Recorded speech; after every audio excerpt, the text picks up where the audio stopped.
Y me encantaría compartirles primeramente una pequeña anécdota de lo que sucede con el elefante salvaje. No sé si ustedes sepan lo que sucede con el elefante salvaje.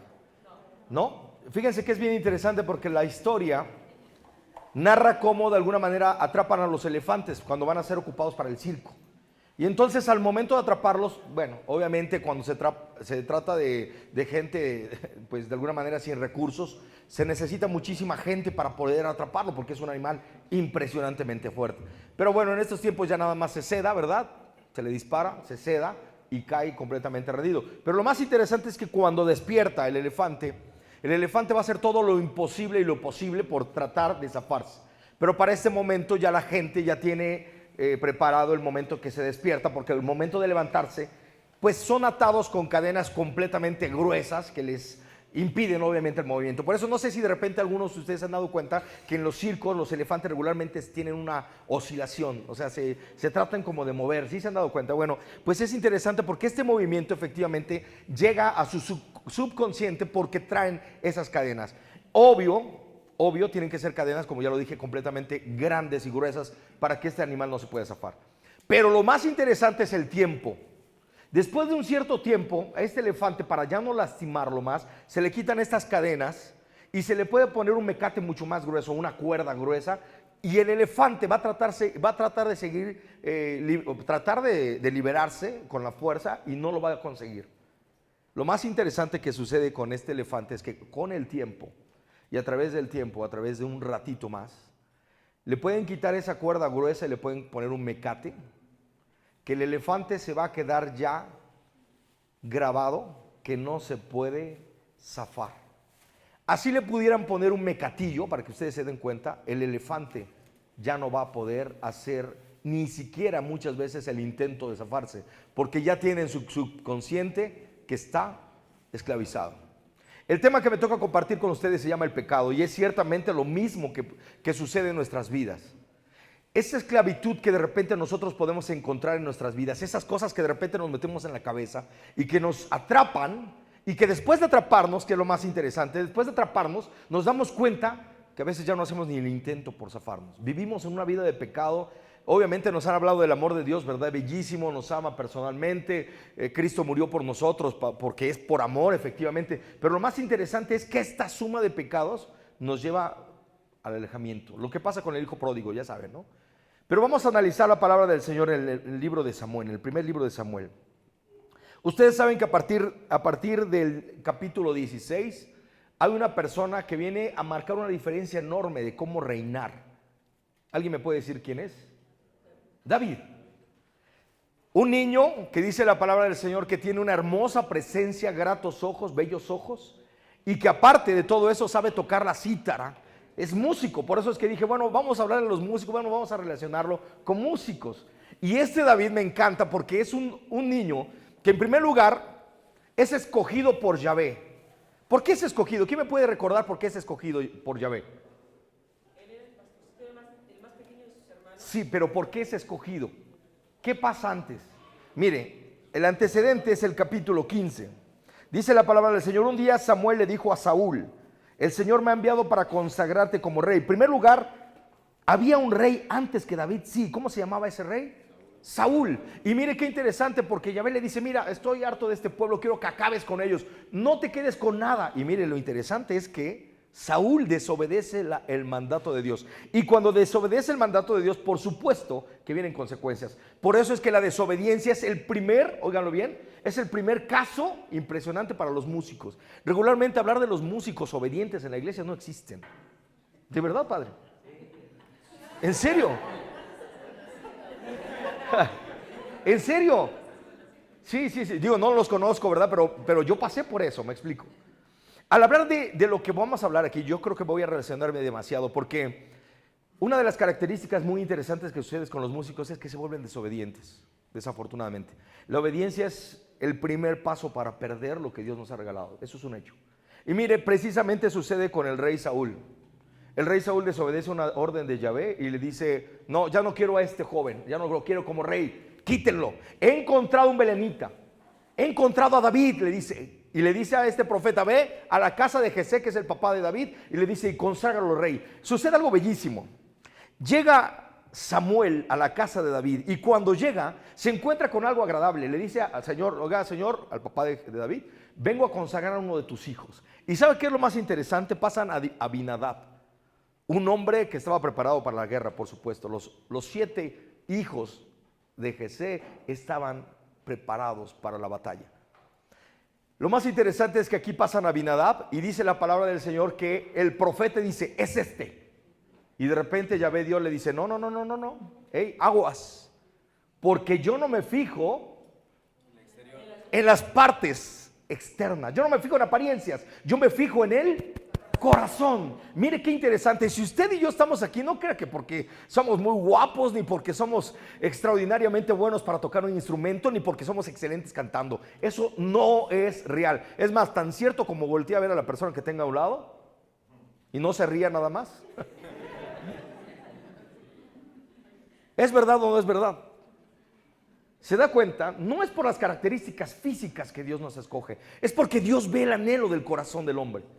Y cuando ve el anhelo del corazón del hombre dice, es este, a este lo quiero como músico, a este lo quiero como cantante, a este lo quiero como rey. Es interesante este pasaje bíblico. Y entonces llega precisamente Samuel y empiezan a pasar los 7 hijos de Jesé. Ninguno de estos es escogido rey.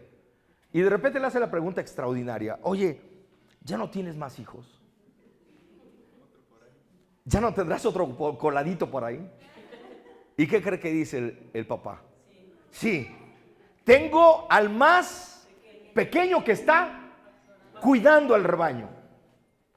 El más pequeño que está cuidando el rebaño. Oiga, usted conoce a un músico pequeño.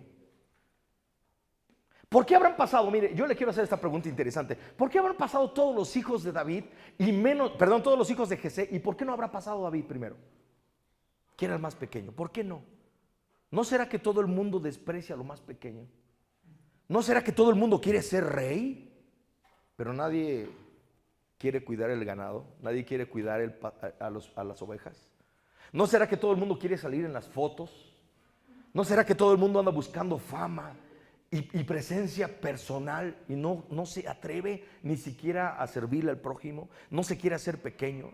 Sí me estoy explicando, ¿verdad? ¿No será que habrá pasado eso mismo con estas personas?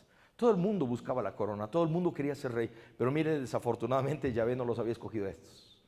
Había escogido uno, al más pequeño, que estaba cuidando el rebaño. Y cuando estaba cuidando el rebaño dice, mira, no vamos a empezar el convite, le llaman el convivio, el momento de consagración hasta que no lo traigas. Y cuando va entrando, escúchelo bien cómo se expresa el mismo Dios. Quiero que usted ponga mucha atención. Dice la palabra del Señor, ¿no tienes más hijos? Y le responden, falta el más pequeño, que es el que cuida el rebaño, respondió Jesé. Manda a buscarlo, dijo Samuel, porque no comenzaremos la ceremonia hasta que él llegue. Jesé lo mandó llamar y el chico era de piel sonrosada, agradable y bien parecido. ¿Cómo dice que era? Agradable, bien parecido y de piel sonrosada. A ver, busque las características aquí, a ver quién se parece a David. ¿Nadie? Somos bien parecidos, bueno, algunos, ¿verdad? Algunos como que cumplimos estas características. Mire qué interesante, porque dice la palabra del Señor que en ese momento, cuando va pasando, entonces dijo el Señor, le dijo a Samuel, este es, así que levántate y conságralo como rey. Qué interesante, porque en ese momento, mire, enfrente de todos sus hermanos, David, el más pequeño, el que no fue tomado en cuenta, el menospreciado tal vez hasta por la edad, es escogido para rey. Imagínese usted cómo quedaron los hermanos. ¿Qué habrán dicho? ¿A este? Si yo estoy fornido, yo me he preparado para la batalla, yo puedo ser rey porque tengo todas las capacidades. A este, a mi hermano, al menor, al que cuida las ovejas, por favor, ¿cómo lo van a consagrar rey? La palabra de Dios es bien cierta. Dios no se fija en apariencias, se fija en corazones. Y mire qué interesante, porque a partir de ese momento, dice la palabra del Señor, a partir de aquel momento, el Espíritu del Señor se apoderó de él. A partir de ese momento de consagrarlo rey, a partir de ese momento el Espíritu del Señor se apoderó de él y se quedó con él. Interesante, ¿no? Es consagrado rey Y a partir, mire, de ese momento se vuelve David el ícono. ¿Por qué? Porque Saúl empieza a ser tormentado por su desobediencia. Psicológicamente, la Biblia hace un comentario muy interesante. Dice que Saúl, al haber desobedecido a Yahvé, Dios, empieza a tener sus consecuencias mentales, empieza a sufrir, empieza a preguntarse por qué desobedecí, etcétera. Empieza a pasar un caos impresionante. Y lo más interesante es que él mismo reconoce que necesita paz en su interior, y uno de sus servidores le dice: he encontrado un belemita que sabe tocar la cítara excelente. Mire, escúchalo cómo lo dice. Busquen a alguien que sepa tocar bien y tráigamelo, contestó. Y entonces dijo uno de ellos: yo he visto a uno de los hijos de Jesé, el de Belén, sabe tocar muy bien, además es un guerrero valiente y habla con sensatez, es bien parecido y cuenta con la gracia de Dios. Imagínese usted cómo lo está describiendo una persona que conoce a David. Yo le quiero hacer una pregunta: ¿cómo nos describen a nosotros? ¿Nos describen igual? Es un soberbio, un prepotente, canta del asco, no es ni afinado, ni siquiera se dedica a estudiar, no hace el intento por salir adelante en la música? Híjole, ¿verdad? Interesante. Dime. Yo creo que para ser un músico, para hacer música, precisamente se necesita ese don divino, porque mucha gente estudia muchos años en un conservatorio, va a distintos sitios donde ser mejor músico, pero siempre hay algo que, como decían de Luciano Pavarotti o Plácido Domingo, algunas personas decían: me gusta la voz de Plácido Domingo, pero es más frío en su canto, es más técnico. Sin embargo, Luciano Pavarotti, que no tenía tantos estudios, siempre llegó al corazón de toda la gente. Entonces hablaba a través de su canto, que yo creo que eso es lo que no enseña ningún maestro de canto o ningún músico, a saber llegar de la sensibilidad del que está haciendo música al pueblo, Claro, al otro hermano. claro, por supuesto, muchísimas gracias. Yo creo que esa es la condición de todos los que tenemos que dar gracias a Dios, precisamente porque mucha gente estudia 1000 años un acorde de guitarra o de piano o de lo que sea y jamás se vuelve músico. Ese don, como si nadie llega antes ni después, claro. Que tiene que llegar el que tiene que llegar, y como tú lo dijiste, hermano, si estamos todos acá es porque teníamos que llegar. Amén. Y felicidades, maestro. Al contrario, muchas gracias. Muchas gracias por la aportación. Sí. ¿En qué desobedeció Saúl? Se quedó con algunas personas especiales y se quedó con un cierto ganado que era bueno. Él dijo: esto es bueno y me lo quedo. Desobedece la orden de exterminar a todo el pueblo. Él aparta a unas personas, ¿no? Y lo más interesante de esto es que precisamente por esa desobediencia empieza a pasar todo esto. Pero lo más importante es a lo que vamos a llegar. A partir de este momento, David se vuelve un héroe nacional, porque Saúl necesitaba ser calmado por esta enfermedad que estaba pasando, por esta crisis. Y mire, mandan a traer a David, y cada vez que tocaba la música, cada vez que tocaba la cítara, el Espíritu de Dios, así lo dice, el espíritu malo de Dios, porque acuérdense que en ese tiempo consideraban que había espíritus buenos y había espíritus malos de Dios. Eso no, obviamente no es traducido al tiempo de este momento, no es traducido como tal. Sin embargo, en ese momento una persona que pasaba enfermedades, una persona que sufría este tipo de enfermedades, se le decía maldita de Dios, ¿no? Porque se consideraba que una enfermedad era maldición de Dios. En este caso particularmente, David tiene esta característica de ser músico, sabe tocar, es de grata presencia de Dios. Y lo más hermoso es cómo se expresan de este hombre. Es increíble cómo se expresan de este niño, de este joven. Se vuelve el héroe nacional a partir de que, usted sabe muy bien qué es lo que sucede. Por 40 días se sube un grandulón llamado Goliat y llega a retar al pueblo de Israel, el pueblo escogido por Dios. Llega a decirles, a ver, denme un hombre que luche conmigo. Imagínense la prepotencia de este tipo. Denme un hombre y si alguien me vence, nosotros seremos sus esclavos. Pero si nosotros los vencemos a ustedes, ustedes serán sus esclavos. ¿De qué estaba haciendo alarde este pequeño Goliat? ¿De su fuerza? ¿De qué otra cosa? Yo creo que todo el mundo conocemos ese pasaje, ¿verdad? ¿Sí? ¿Hay alguien que no lo conozca? Por 40 días Goliat sube al pueblo de Israel a amenazarlos, a amedrentarlos, a hostigarlos. Denme un hombre. Y mire, nadie hace nada. Nadie hace nada. Mire, el pueblo dice la palabra del Señor que Saúl se llena de miedo y la gente que estaba alrededor de él también se llena de miedo. Interesante. Bola de cobardes, diría uno, ¿verdad? Hay 3 personas en este tiempo. Mire, las primeras son aquellas que están viendo lo que está pasando y no hacen absolutamente nada. La segunda es aquella que te empuja a ti. Ándale, córrele, tú eres bien bueno para esto, ¿sí o no? Tú puedes hacerlo, ándale, tú canta, tú toca, tú eres bueno para eso. Segundo. Y el tercero, el que no necesita invitación y dice, yo voy. Le pasó exactamente lo mismo a David. Cuando David subió y vio a Goliat, que estaba diciéndole, a ver, bola de cobardes, denme un hombre y si me vence, nosotros seremos sus esclavos. Pero si lo vence, ustedes serán mis esclavos. Mire, en ese momento todo el mundo estaba sintiendo miedo. Sube David y cuando escucha dice, imagínense qué es lo que dice, ¿quién es este circunciso que se atreve a venir a gritarle a los huestes del Dios vivo? Al pueblo de Israel, ¿quién es este? Y le dicen, es Goliat. ¿Pero quién es? Pues es Goliat, es un filisteo. ¿Y sabe qué hace David? Dice, por favor, yo iré a pelear con él. Imagínense la gente que escuchó, yo iré a pelear con él. Yo me imagino que toda la gente dijo, no, pues ya somos esclavos, seguro somos esclavos, ¿sí o no? Ya no lo tenemos, o sea, imagínense Goliat. ¿Usted ha visto esta película que se llama Troya? ¿Han visto ese enorme grandulón? No uno que se parece a mí, un güerito, no.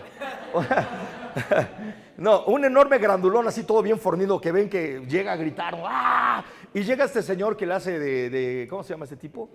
De Aquiles, y corre, ¿se acuerdan? Corre y con una espada lo mata en menos de lo que se piensa y todavía se acerca al pueblo y les dice, ¿alguien más? Como diciéndole, imagínenselo al revés, este tipo enorme gritándole al pueblo y de repente David dice, yo voy a pelear con él. ¿Y qué cree que le dice Saúl, el rey? Le dice, ay David, por favor, tú no puedes ir, le dice, tú no puedes ir, porque tú eres un pequeño, ese hombre está preparado para la guerra y tú eres un pequeño, tú no puedes ir. ¿Y sabe qué dice David? Oiga, yo le quiero hacer esta pregunta importante, ¿David era pastor o era guerrero? Pastor, qué bueno que lo dice. Mire, escucha la respuesta de David. Híjole, la verdad me encanta porque esta parte me fascina cómo lo dice.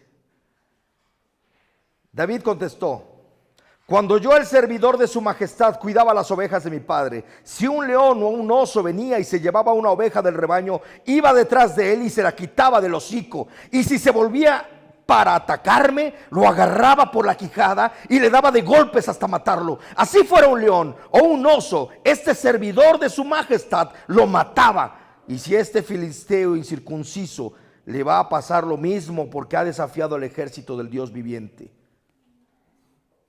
¿Era pastor o era guerrero?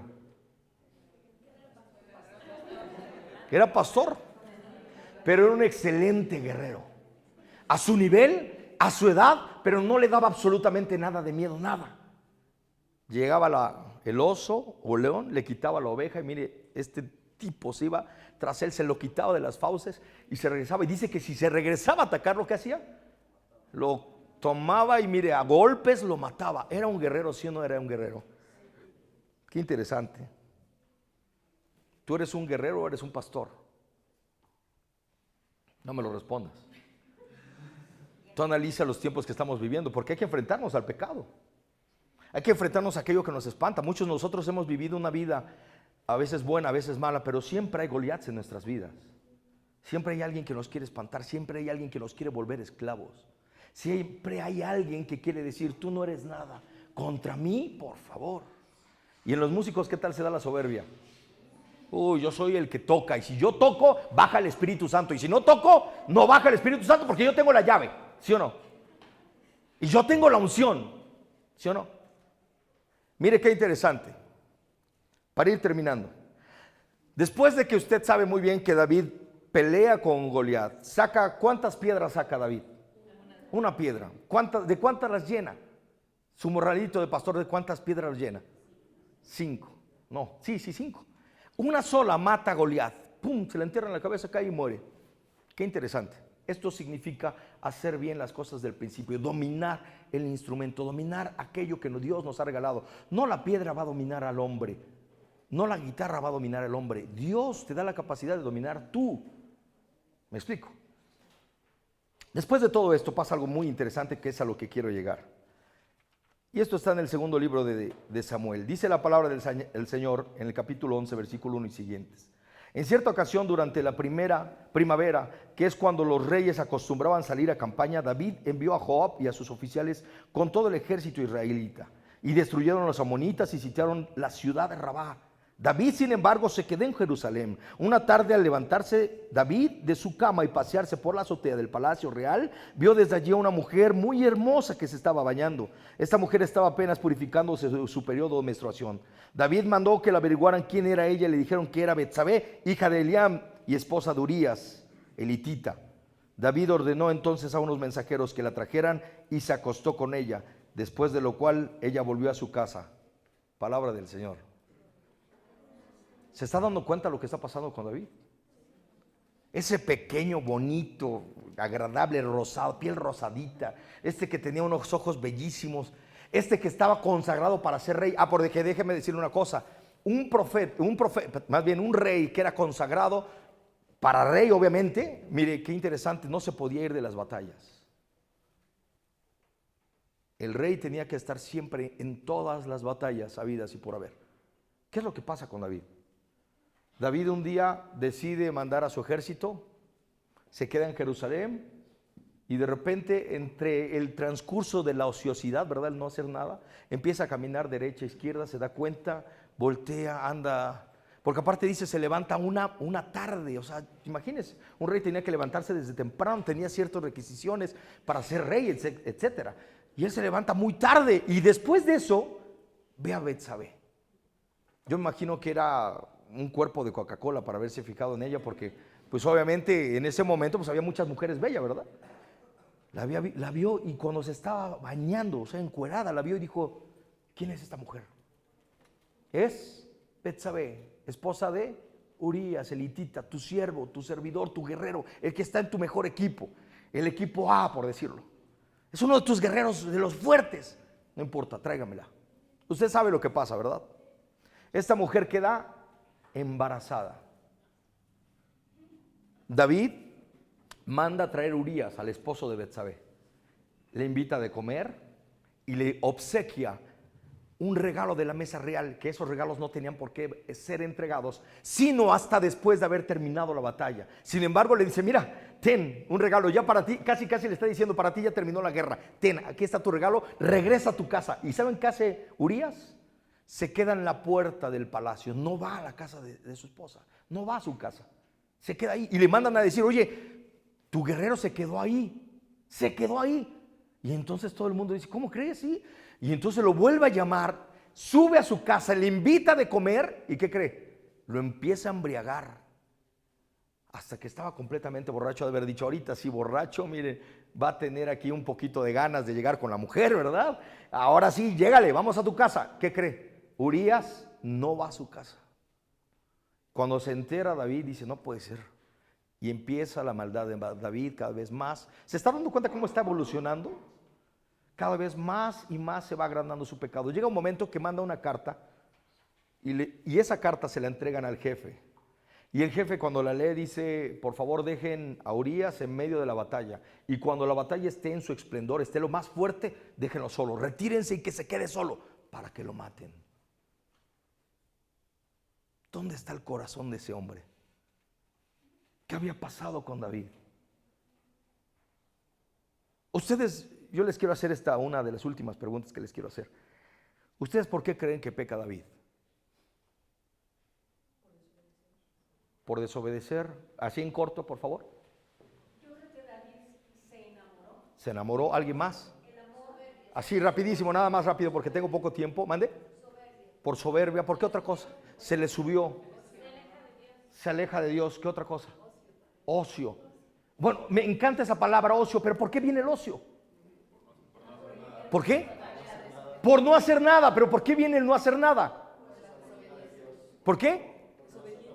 Por no hacerlo. Oiga, escúchelo, aquí dice la palabra. En cierta ocasión durante la primavera, que es cuando los reyes, todos los reyes acostumbran a salir a campaña, David envió a Joab y a sus oficiales con todo el ejército israelita y destruyeron a los amonitas. Eso lo ganaron y sitiaron la ciudad de Rabá. David, sin embargo, se quedó en Jerusalén.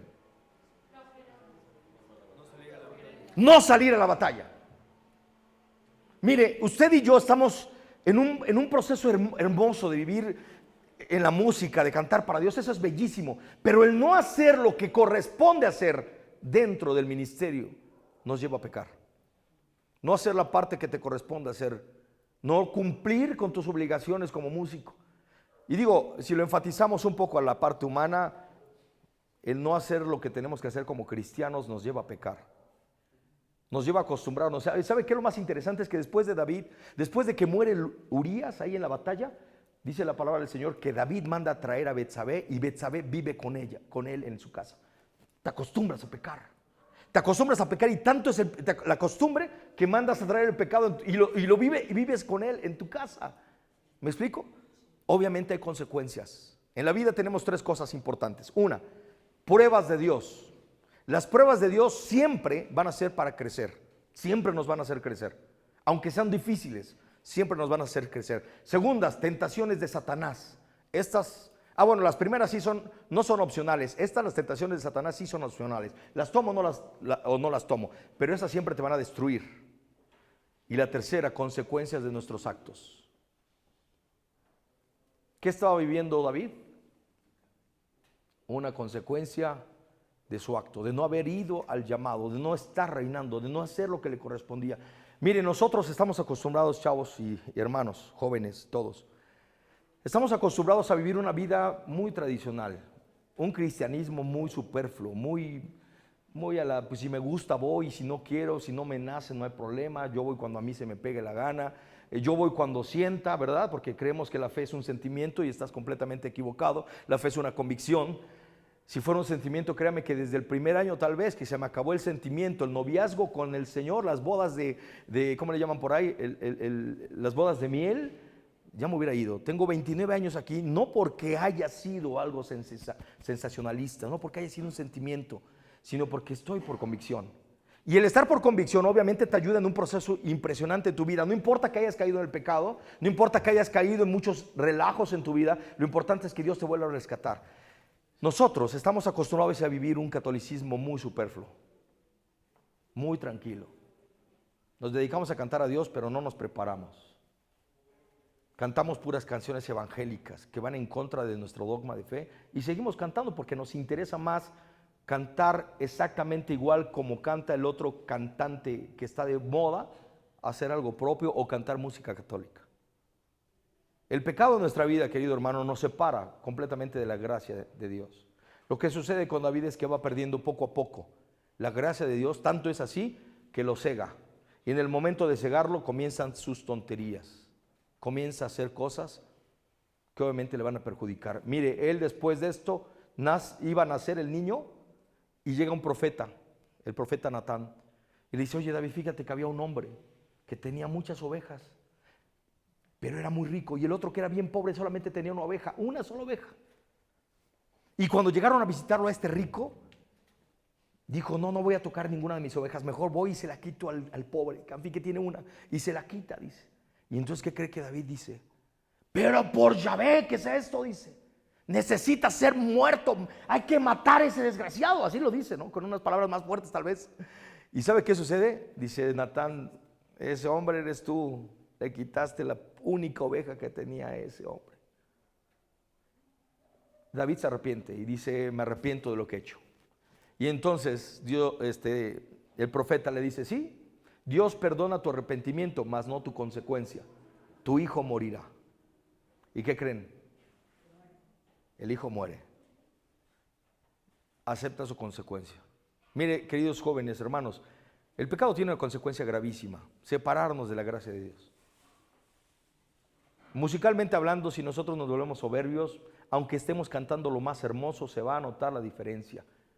Cuando Dios se le canta, como diría hace ratito la hermana, con el corazón, con ese sentimiento y con ese llamado que Dios te ha dado, las cosas son completamente diferentes. El problema está en que el músico en sí es una persona llena de soberbia, llena de prepotencia, que sabe que lo sabe todo, o que piensa que lo sabe todo, que no obedece, que es vanidoso. ¿Qué otra cosa podríamos decir? Y engreído. ¿Qué otra cosa es? Y se quedan viendo: no, mejor no hablo porque me voy a matar yo solo. Individualista, no le gusta trabajar en equipo. Mire, perdón, ahorita permíteme un momento. Fíjese que es interesante, pero si realmente todos aquí nos pusiéramos un día a componer, imagínense cuántas canciones saldrían por cada uno de ustedes, porque todos somos capaces de componer. Nosotros tenemos un curso ahí dentro del movimiento que damos para poder componer, y del 100% de gente, un 99% termina componiendo una canción en el instante. Y no es porque algo, no, si Dios te regaló el talento, pues hay que exprimirlo. No es que yo no sé, bueno, pues aprende, ¿no? No hay limitantes en esto. El problema es el pecado. A fin de cuentas es lo que nos va limitando y nos va haciendo cometer cada día y todos los días peores errores. Empieza con uno y después termina acabándote. Terminas perdiendo la gracia. El pecado es eso de alguna manera. Ojalá que este día, queridos hermanos, que estamos viviendo este momento hermoso del querigma, que podamos realmente vivir a profundidad cada uno de los temas, gozarnos. Ya nos hablaron del amor de Dios, está excelente. Ya estamos viendo lo que es el pecado, la lejanía, lo que nos aparta de la gracia de Dios, y tomamos de referente a un músico. Aguas. Tomamos como referencia a un músico que sabía tocar bellísimo, tenía una grata presencia. Tal vez esta estera parecido a alguno de ustedes, excelente, pero aguas, porque si dejas hacer lo que estás llamado a hacer, vas a perder. Para terminar, ¿a qué estamos llamados a hacer? Esa es la palabra. Si buscas otra cosa, estás perdido. Si en tu corazón no hay santidad, no buscas ser santo, estamos perdidos, estamos perdiendo el tiempo. Y perdóname que se los diga así, no va a servir de nada que estés aquí todo el día metido. Si en tu corazón no buscas santidad, no va a servir de nada. El corazón que busca santidad, aún en los medios de los errores que hayamos cometido, aún en medio de todas las problemáticas que nos encontremos, de todas las tentaciones que tengamos que caer o en su defecto, terminar levantándonos 10 veces. Si tu corazón está lleno de gracia, podrás llegar a la santidad. Si buscas la santidad, podrás llegar. Por eso es que tantos santos tuvieron esa vida tan difícil, pero al último terminaron siendo lo que son, santos. El pecado te separa, por supuesto. Pero si en este día, ya desde ahora, reconoces tu maldad, reconoces tu pecado en tu vida, en tu ministerio, si reconoces que a lo mejor estás lleno de egoísmo, de soberbia, de falta de solidaridad, de falta de compañerismo, si reconoces todo eso, es momento de empezar a trabajar en eso. Y créame, ¿es difícil? Sí, sí es difícil. Doblegar nuestros sentidos comunes es muy difícil. Doblegar nuestra soberbia es muy difícil. Hay que trabajar todos los días en ella. Trabajar con otros músicos. Ayer nos tocó salir, casi cada 8 días estamos saliendo a evangelizar, pero ayer nos tocó salir un hermano, bueno, 2 grandes hermanos, uno que se llama Héctor, que tocaba Cristo 3D, y Alfredo. Y tener a 2 talentos más junto conmigo y verlos disfrutar. Y me decían, canta, no te preocupes, canta tú, o sea, no pasa nada. Me explico, pero esa parte, para que suceda, tenemos que quitarnos de la mente que somos nosotros los que nos vamos a lucir, los que vamos a cantar, los que vamos a propiciar el momento. Es Dios a fin de cuentas. Si con esto les queda claro que no es conveniente el pecado porque te quita la gracia, pierdes la unción, terminas perdiendo lo que Dios te ha dado, como con el rey Saúl por una desobediencia, es mejor alinear nuestras vidas. Es mejor decir, Señor, pues me doblego a ti, se acabó, y recomenzar. ¿Es malo recomenzar? Si nos equivocamos, ¿qué pasa? Pues lo corregimos, ¿no? Esa es la gran gracia de Dios. Más adelante les van a hablar de esto y créanme que es lo más bello. Así como estamos, le voy a invitar a que cierre un momento sus ojos. Hay una canción que seguramente no la sabemos todos.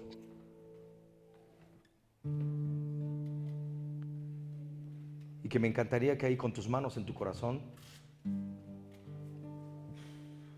le dijeras al Señor: Señor, saca el pecado de mi vida. Es algo que no me conviene traer, es algo que me separa de tu gracia, es algo que me hace perder mi objetividad, es algo que me cega a tal grado de ver cosas que me llaman la atención, como en el caso de David y Betsabé. Pero estoy seguro, completamente seguro, que si tú hoy vienes a mi vida, la rescatas, me liberas de este pecado, me liberas de este peso, seguramente es porque quieres algo más grande de mí, de mi llamado. Te pido, Jesús, que toques mi vida, así como lo hiciste con David.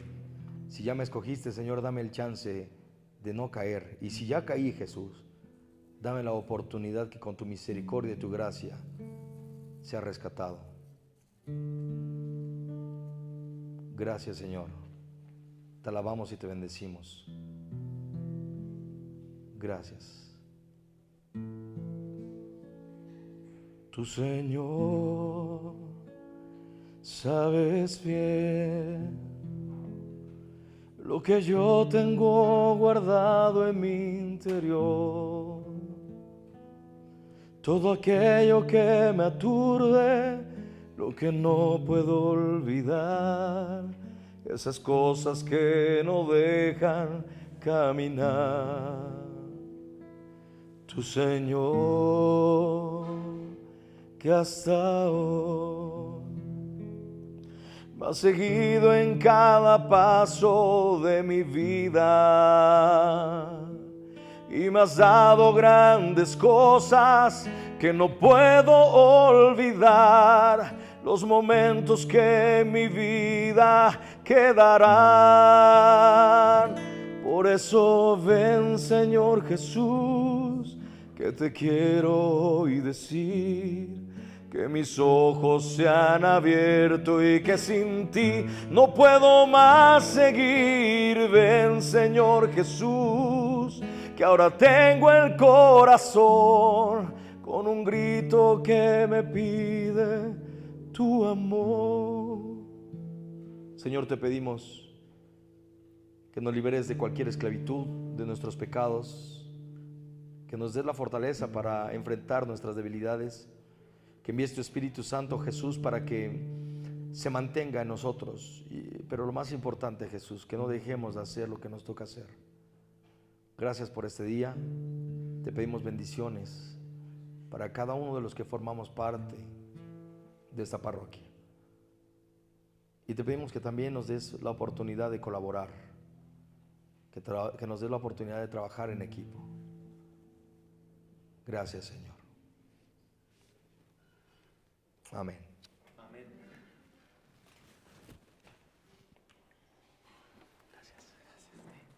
Pues muchas gracias, agradezco la invitación del Padre. Padre, muchas gracias, que Dios los bendiga y bueno.